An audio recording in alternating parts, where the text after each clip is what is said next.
Pero may finger exercise sila. Para may finger calisthenics. May pattern yung exercise ng fingers sila para yung kamay nila hindi nanginginig. Kasi di ba, pag nagka-counter tayo, minsan igagano mo yung mouse mo, may titirahin kasi di ba, minsan nanginginig, di ba? Hindi tumatama, biglang bumabalik ko. So yun, importante sa precision, tsaka sa hand-eye coordination. So, move na tayo sa anak.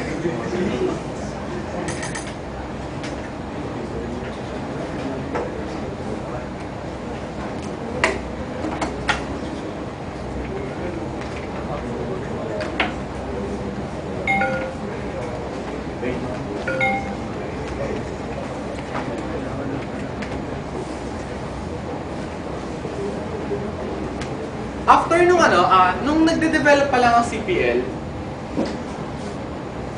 di ba sa US, back in mid-1990s, but 1997 to 1998, may isa pang lugar sa mundo na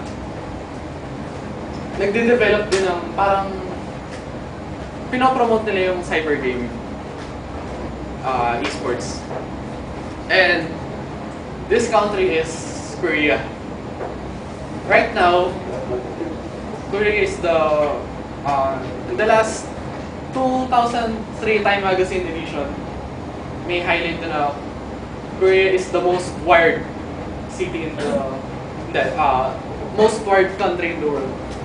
Meaning, siguro 3 blocks away, yung 3 blocks away lang, or mga 5 blocks away lang yung distance ng computer shops with each other. So everywhere may tumingin dito. Lahat may computer shop. Since Korea is highly dependent on internet, maraming users ng internet, and including teenagers and papasok pala sa teenage life, mga 12, 13. So they play sa computer shops, and kagaya ng CPL, nakakita rin sila ng parang competitive aspect ng gaming. Parang, kunyari, basketball, di ba? 5-on-5 o 3-on-3. Magkayayaan tayo. Tara, 5-on-5.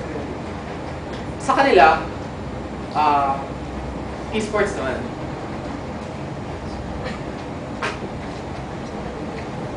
Sa Korea, siguro siguro yung CPL, makikita nyo, malaki na siya, di ba? Sa Korea, mas malaki pa. Even, habang nagde-develop ang CPL sa United States, kapansin ninyo, ba't sa United States nagsimula? Kasi, why not in Europe?